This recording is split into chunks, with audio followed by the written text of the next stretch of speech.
Hello and welcome to the Thai Animal Sanctuary. My name's Becky. I'm one of a few volunteers here, and this is Luca, my sidekick. Today we would like to ask you for help. We would like to run a sterilisation project here to decrease the number of dogs and humanely control the population and decrease the spread of disease, but we need your help to do that. Our aim is 1,000 dogs, and for that we'd like to raise $10,000. First of all, I'll show you a bit around our sanctuary so you can see what we're doing, and then I'll tell you a bit more about our sterilisation project and why we'd like to do it. So follow me, and Luca, you can walk. Come on, Luca. So this is the sanctuary. This is where we have the dogs that stay here and where we bring in the animals that we sterilise. We have different areas for different dogs, and the dogs live together in groups so that they don't get lonely, because a lot of them are here a lot longer than we would like while they're waiting for adoption and rehoming.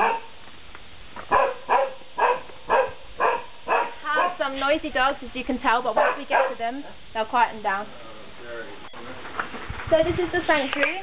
This is where we sterilise, and this is where we treat any sick animals that are brought to us.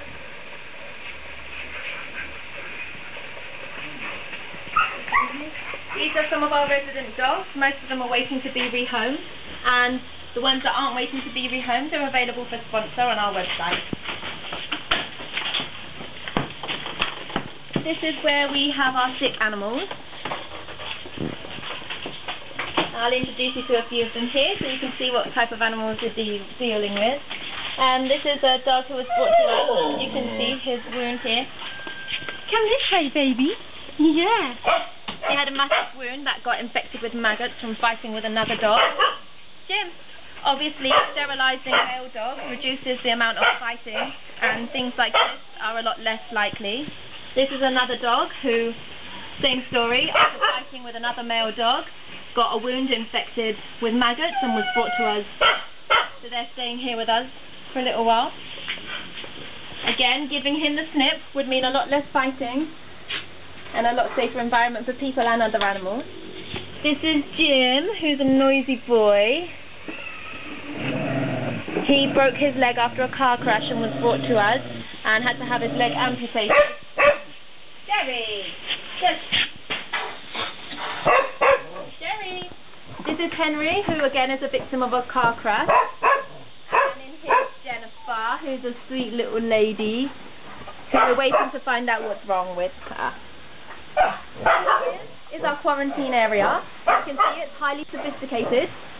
We've got no one in there at the moment. There's volunteer John tending to a sick cat. So here is where we would look after the animals after and during sterilisation. We carry out the operation in the next room using our donated operating table. The sanctuary is run by volunteers and is funded by donations, so your donations are what keep us going.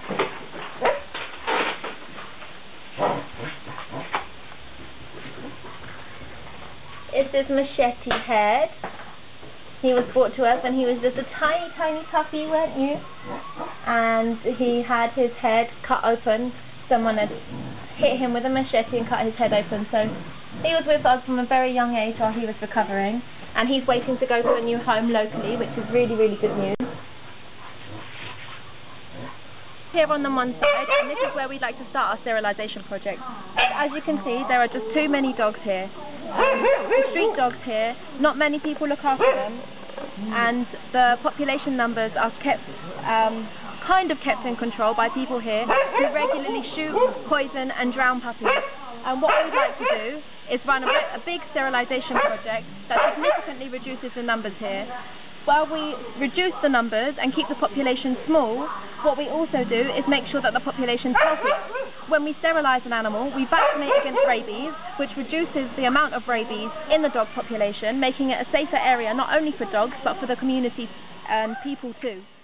I'm here with Deng, and he's one of the dogs that was sterilised on one of our previous sterilisation projects here on the Thai side. As you can see, he's in pretty good condition, because once a dog's sterilised, it means they don't have to fight so much for resources. So here, as we've done lots of sterilising, there's fewer dogs because puppies haven't been born. Because there's fewer dogs, it means there's less fighting for food, as the dogs here have to scavenge, and there's a lot less dogs that have to fight for the same amount of resources. They also don't fight between themselves as much because the females are sterilised, so they don't go into heat, so the males don't have to compete for mating rights. Whenever we sterilise, along with giving a rabies vaccine, we also give an injection of medicine which covers parasites. So a lot of the dogs here suffer from mange, scabies and worms, which keeps them in a really bad state. But as you can see, he looks beautiful, and a lot of the dogs that we've sterilised look like him. On the Mon side, however, it's a completely different story. Because we've not had the funds to go over there and run a mass sterilisation project, a lot of the dogs suffer from scabies and mange. There's really too many dogs, and we'd like to make them all in a lot healthier condition like him. Over here, because there are fewer dogs, there are less packs of dogs that attack people, which means there's a lot less bites for people, and it makes the area safer for people. On the one side, it's a different story, and that's one of the main reasons as well we'd like to start and work over there. Are you leaving me, Dang? So we really need your help to be able to do this project. Every little bit you can give really makes a difference here and really does go a long way. So please help us to make this community safer for both people and dogs. Thank you very much.